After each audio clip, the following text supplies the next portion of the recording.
De acuerdo con nuestro último informe sobre economía sumergida, esta alcanzaría en España una cantidad equivalente al 24,6% del PIB, casi una cuarta parte del PIB, o sea, algo más de 250.000 millones de euros.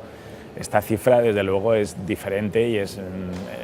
digamos que sustancialmente más importante que la mayoría de la de los países europeos de nuestro entorno. Estamos liderando un triste ranking de economía sumergida en Europa, solo detrás de Grecia, y en lo que se refiere a la UE a 15, pues muy cerca de Italia y por delante de Portugal, de Irlanda, de los países donde hay un mayor nivel de economía sumergida.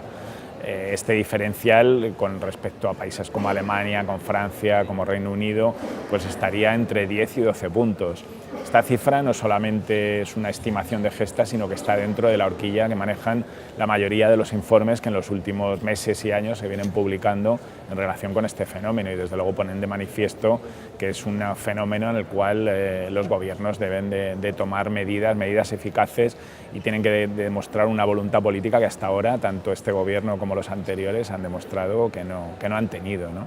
En este sentido, bueno, si bien en este último informe no hemos desglosado en función del tamaño, de la dimensión de los contribuyentes, su aportación a esa cifra en lo que se refiere al fraude fiscal, sí que en un anterior informe hablábamos de que llegamos a la conclusión de que más del 72% del total del fraude era atribuible a grandes fortunas y grandes empresas. Esto choca un poco con esa idea muchas veces manejada en la calle de que el fraude es la pregunta típica de con IVA o sin IVA del autónomo, que es cierto que hay un nivel de fraude también importante. Podemos analizar por qué ese bajo nivel de conciencia fiscal en España con respecto de otros países europeos, pero desde luego donde están las grandes bolsas de fraude no es ahí, no es en autónomos, no es en pymes, sino que es en grandes empresas y grandes fortunas.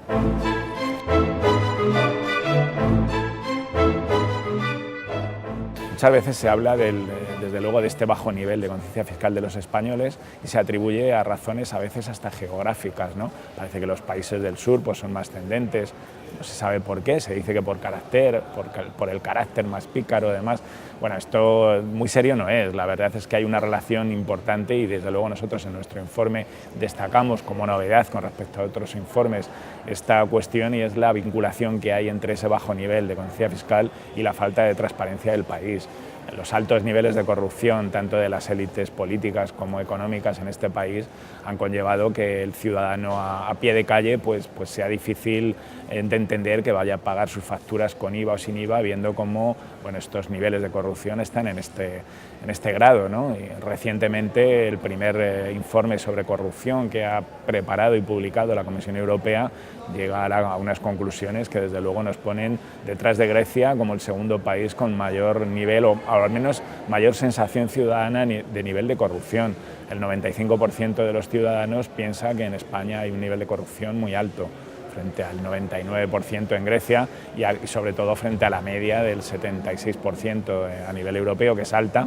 pero que desde luego hay un diferencial con respecto a la española. Esto, junto con la conciencia fiscal o con la idea de los ciudadanos también de que el sistema no es justo, de que estamos ante un sistema fiscal injusto, serían desde luego dos causas que motivan sin duda ese alto nivel de baja conciencia fiscal de los españoles, ¿no? Sí, hablando del bajo nivel de conciencia fiscal de los españoles, este gobierno, al poco de llegar al poder, en el año 2012, adoptó una medida que es la de la amnistía fiscal, que en su momento decretó, que desde luego contribuyó en gran medida a rebajar aún más ese nivel de conciencia fiscal, ¿no? El hecho de que los contribuyentes que vienen cumpliendo con sus obligaciones vean como quienes no lo han hecho, sobre todo en determinados niveles, digamos que saldada su deuda con la agencia tributaria, con Hacienda, pagando un 10%, que era el tipo que se fijó, que finalmente incluso quedó rebajado a un 3, un 4%, que es lo que efectivamente se pagó, pues desde luego es algo que desde luego no está en consonancia con ese principio de igualdad que debe regir el trato tanto en la imposición como en la gestión del sistema impositivo, y que establece el artículo 31.1 de la Constitución.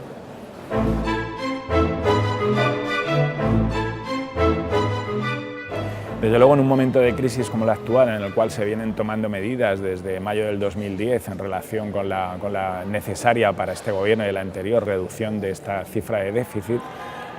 lo cierto es que este problema de la economía sumergida, del fraude fiscal, cobra mayor protagonismo y desde luego urge en mayor medida el enfrentarnos a él y plantear soluciones factibles, ¿no?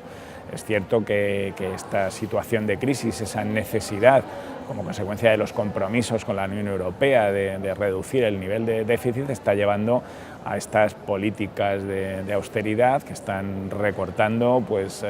políticas sociales, políticas sanitarias, en educación, y sin embargo si se afrontara este problema con medios, con efectividad, con voluntad política y se redujera ese nivel de economía sumergida, al menos al nivel de los países de nuestro entorno, solamente reduciendo esos 10-12 puntos de diferencial podríamos recaudar cerca de 40.000 millones entre impuestos y cuotas de seguridad social. Si esto lo comparamos con los ajustes, con los recortes que se vienen planteando, pues llegamos a la conclusión de que efectivamente no serían necesarios aplicar estos recortes, ¿no? Y esto al margen de la crítica que se puede hacer a las políticas que se vienen realizando, ¿no? Desde luego estas cifras son importantes, son muy importantes, y esa reducción de 10-12 puntos con respecto al nivel de otros países europeos es factible y se puede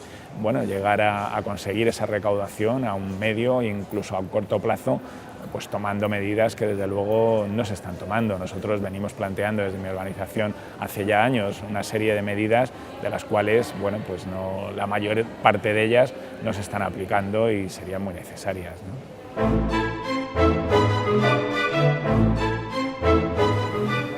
En cuanto a las medidas que venimos proponiendo y que consideramos necesarias para enfrentarse eficazmente contra estos niveles de economía sumergida, de fraude fiscal, desde luego, en primer lugar, venimos pidiendo tanto a este Gobierno como con los anteriores lo hicimos, la necesidad de que se elaboren estudios sobre economía sumergida oficiales. El Ministerio de Hacienda puede elaborarlos a través del Instituto de Estudios Fiscales y desde luego esos informes tendrían que desagregarse a nivel de impuestos, a nivel de territorios y a nivel de sectores para ver precisamente cuáles son las bolsas de fraude que es más necesario combatir. Parece difícil de hacer un diagnóstico y de hacer una planificación de lucha contra el fraude sin conocer esa foto fija de cuál es el nivel de economía sumergida, más cuando hoy en día hay digamos que prácticas o que métodos académicamente aceptados en cuanto a estas evaluaciones. Son estimaciones, no estamos hablando de cuantificar, sino desde luego de estimar, y la mayoría de los estudios, como ya decía antes, más o menos están o llegan a esa cifra de entre un 20 y un 25% del PIB, ¿no? Junto a esta necesidad de elaborar estos estudios oficiales, consideramos necesaria una mayor coordinación entre todas las administraciones tanto territoriales como estatal de Hacienda. Es necesario que la Agencia Estatal de la Administración Tributaria esté coordinada con las administraciones de Hacienda de las comunidades autónomas, incluso de los ayuntamientos. Si no existe una base de datos única a la que puedan acceder cualquiera de estas administraciones, se hace más difícil esa lucha contra el fraude. Apostamos también, desde luego, por un mayor control tanto de los objetivos como del cumplimiento de los mismos por parte del Parlamento y de las asambleas de las comunidades autónomas. Y luego, como medida fundamental, al margen de esa mayor necesidad de efectivos en la agencia tributaria y de gasto en la agencia tributaria, ya que, de acuerdo con la comparativa con los países de la OCDE, estamos en la mitad de ese esfuerzo en relación con efectivos y con gasto que podemos considerar inversión en la agencia tributaria. Al margen de esto, consideramos necesaria una gran reforma sustancial, tanto de funcionamiento como de estructura de la agencia tributaria. La agencia tributaria en este momento está más centrada en el control de los controlados, más centrada en la búsqueda de esas pequeñas discrepancias entre lo declarado por perceptores de rendimientos de trabajo, pequeños autónomos que están emitiendo sus facturas, y los datos realmente de que dispone la agencia tributaria en su sistema informático, más volcada en esto que desde luego en la investigación, en la inspección de las bolsas de fraude y sobre todo de las grandes bolsas de fraude. El esfuerzo que se dedica a la persecución del fraude de las grandes empresas, por no hablar de las muy grandes corporaciones transnacionales, es mínimo en relación con el esfuerzo que la agencia tributaria hace con respecto a este otro capítulo, ¿no? Más del 80% de los efectivos del esfuerzo de la agencia tributaria se dedica a ese control de controlados, ¿no? Y apenas un 20% a lo que son funciones de inspección, de investigación de grandes empresas y fortunas, y desde luego de muy grandes empresas muchísimo menos, ¿no? Estas son medidas que consideramos necesarias junto a otras que pueden que pueden también coadyuvar a esa lucha contra el fraude, ¿no? Pero estas serían las fundamentales que iremos planteando, ¿no?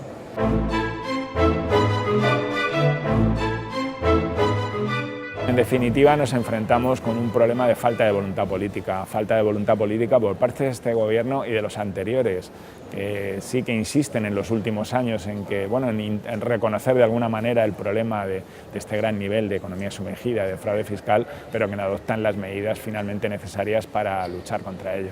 Desde luego que el gobierno español debe de adoptar medidas, aunque es cierto que también en lo que se refiere a la lucha contra los paraísos fiscales, a la lucha contra la planificación fiscal agresiva de las grandes corporaciones, es necesaria una coordinación a nivel internacional, donde también se echa en falta esa falta de voluntad.